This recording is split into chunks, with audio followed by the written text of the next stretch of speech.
సుజాత గారు, గ్రామాలలో ఈ ఉత్సవాలు జరుపుతా ఉన్నారు, ప్రభుత్వ వైపు జరుపుతా ఉన్నారు. మరి కాంగ్రెస్ పార్టీ ఏమంటుంది? ఈ ఉత్సవాల్ని ఎట్లా నిర్వహించాలంటే, అసలు ఉత్సవాలు నిర్వహించాలా వద్దా? ఈ కాన్సెప్ట్ లో కాంగ్రెస్ పార్టీ వ్యూ ఏంటండి? నిర్వహించడానికి అసలు ఏం అర్హత ఉంది కేసీఆర్ కి అని ఫస్ట్ అడుగుతున్నా. మీరు అన్నట్టే ఆనాడు ఉద్యమంలో పాల్గొన్న వాళ్ళని ఎవరిని కూడా గుర్తించండి కేసీఆర్. ఈ రోజు ఆయన ప్రభుత్వ పథకాల్ని తీసుకొని పోవడం, ప్రభుత్వ పథకాలు అంటే కూడా కాదు, కేసీఆర్ లబ్ధి పొందే పథకాలు. మేము ఉచిత కరెంట్ ఇచ్చినాము, మేము రైతులకు ఇచ్చినాము, మేము దళితులకు ఇచ్చినాము, ఉచితంగా మేము ఈ రోజు కాళేశ్వరం నీళ్లు తెచ్చినాము, ఈ చెప్పుకోవడానికి కోసం కాదు కదా. అసలు మీరు గతంలో ప్రభుత్వాలని చూసుంటారు కదా ప్రసాద్ అన్న, మీరు చెప్పండి ఒకసారి. గత ప్రభుత్వాలు ఇదే విధంగా ప్రభుత్వ సొమ్ముని ఖజా చేసి అడ్వర్టైజ్మెంట్లకు ఎప్పుడైనా వాడుకునే వాళ్ళ? అసలు ఒప్పుకోవాలంటే పార్టీ పరంగా పార్టీ డబ్బు ఖర్చు పెట్టుకుంటా 10 సంవత్సరాలు అయితే పెట్టుకోను.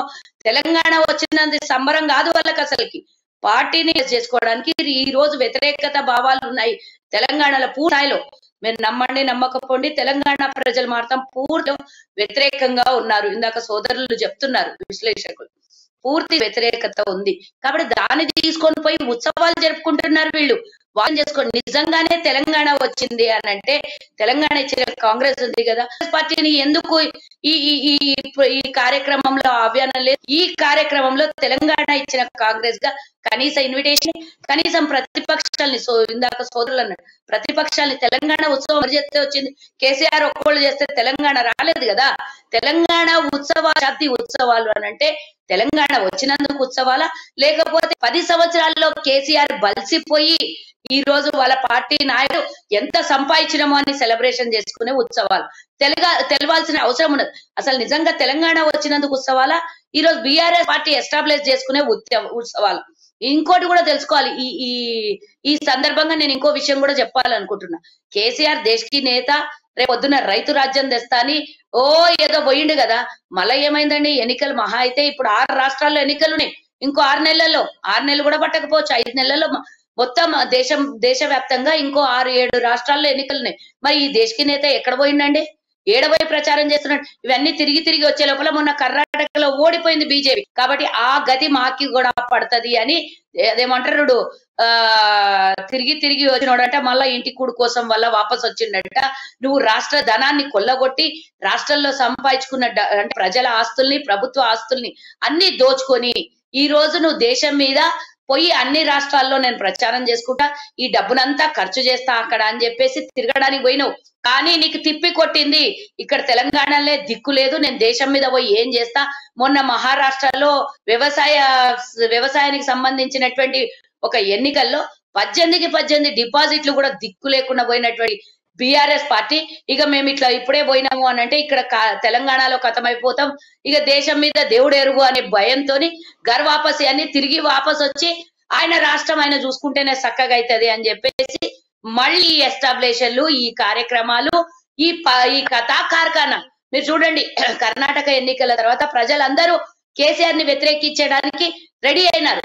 ఏంటంటే అక్కడ కనీసం ఒక కాంట్రాక్ట్ లేకపోతే అక్కడ జరుగుతున్న అవినీతి మీద ప్రజలు ప్రశ్నించారు. కానీ ఇక్కడ జరుగుతున్నటువంటి అవినీతి మీద కేసీఆర్ డైరెక్ట్ గా 30% కమిషన్ తీసుకుంటున్నారనే మాట ప్రజల్లోకి స్పీడ్ గా వెళ్ళిపోయింది. అది మేమందరం చెప్తే అర్థం కాలేదు ప్రజలకు, కానీ ముఖ్యమంత్రి చెప్పిన తర్వాత 4 కోట్ల మంది ప్రజలకు అర్థమైంది. కాబట్టి ఇది ఎక్కడనో పోతుంది, తిరిగి మళ్ళీ నేను అధికారంలోకి 20 సీట్లు కూడా వస్తాయో లేవో, నా పరిస్థితి ఏంది, నేను కనుక ఓడిపోతే నా బతుకు చిప్పకూడు అనే భయంతో బిడ్డను రక్షించుకోవడానికి తను ధనాన్ని మళ్ళా 3వసారి ఖర్చు పెట్టి ఎన్నికల్లో గెలిచి మళ్ళీ రాష్ట్రాన్ని దోచుకునే పరిస్థితిలో ఈ దశాబ్ది ఉత్సవం, నేనంటున్నా దశాబ్దిలో శతాబ్దికి సరిపోయే కార్యక్రమాలు చేసిర్రంటే శతాబ్ది వరకు గుర్తుంచుకుంటారంట. కానీ నేనంటున్నా దశాబ్ది కాలంలో శతాబ్దికి సరిపోయేటటువంటి స్కాములు, శతాబ్దికి సరిపోయేటటువంటి మోసాలు, శతాబ్దికి సరిపోయేటటువంటి అప్పుల భారాలు తెలంగాణ ప్రజల మీద మోపిండ్రు. గతంలో కలిసి ఉన్న ఉమ్మడి రాష్ట్రానికే తెలంగాణ మీద ఆ రోజు ఉన్నటువంటి రాష్ట్రంలో అప్పులు లేవు. 67,000 కోట్ల మిగులు బడ్జెట్ ఇస్తే ఈ రోజు 4.5 లక్షల కోట్ల అప్పు చేసి మా నెత్తి మీద మోపినవు. కానీ ప్రజలు కూడా అర్థం చేసుకుంటారు. ఇంకో 5 సంవత్సరాలు గనక కేసీఆర్ కు తెలంగాణ అప్ప చెప్తే మేమున్న ఇండ్లు కూడా ఖాళీ చేసి చేపించి అమ్మేసుకుంటాడు. ప్రభుత్వ ధనాన్ని, ప్రభుత్వ ఆస్తుల్ని ఎట్లన్నా కొల్లగొడుతూ మా సొంత ఇండ్లలో కానీ ఉన్న వాళ్ళు లేని వాళ్ళు లేక ఏడిస్తే మా సొంత ఇండ్లు కూడా ఖాళీ చేపించి మా ఇండ్ల మీద కూడా అప్పు తీసుకొని మా ఇంట్లో నుంచి బయటికి వెళ్ళగొడతాడు అని తెలంగాణ ప్రజలు పూర్తిగా నిర్ధారణమైనటువంటి, అంటే ఈ కేసీఆర్ ని మాత్రం ఎట్టి పరిస్థితుల్లో అధికారంలోకి రానిస్తే కథం చేసేస్తాడు అనే పరిస్థితిలో పూర్తిగా తెలంగాణ ప్రజలు అవగాహనలోకి వచ్చిండ్రు. కాబట్టే భయంతోని తనకున్న క్యాడర్ ని రక్షించుకోవడానికే ఈ ఉత్సవాలు, దశాబ్ది ఉత్సవాలు. కానీ నిజంగా ఈ రోజు తెలంగాణ సొమ్ము మీద ప్రతి ఒక్క రూపాయి